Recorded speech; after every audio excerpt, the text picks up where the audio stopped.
Arlo horretan munduan eragin gehien duen bigarren zentro gisa jo dute. 35 ikerlarik egiten dute lan bertan Eusko Jaurlaritzak bikaintasun programaren barruan sortutako Bilboko zentroa gainera denbora gutxien nazioarteko erreferentea bilakatu da. Ez dugu denbora askorik. Ereduei begiratzen badiegu, ahalik eta azkarren ekin behar diogu klimaren aldaketa kontrolatzeko lanari.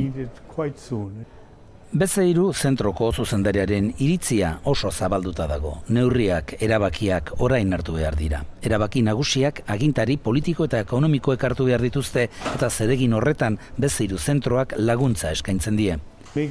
Neurri zuzenak hartu beharko dira eta batzuek kostu bat izango dute, baina beste batzuek aukerak sortuko dituzte.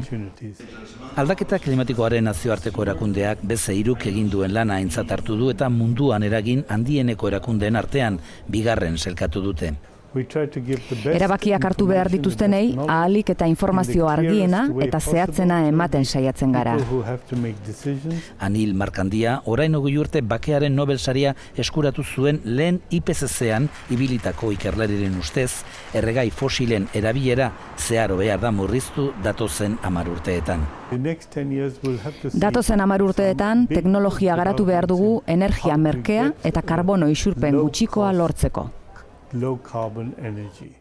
Ideiaren bat badute B-Zeirun fiskalitate berdea bultzatzea ekimen kutsagarriak zergapetuz. Que generan daños ambientales. Entonces, estamos investigando cuál sería el efecto de sustituir unos impuestos por otros. Beste ideia asko darabilte B-Zeirun denak izango dira beharrezkoak klimaren aldaketaren eragin latza arintzeko.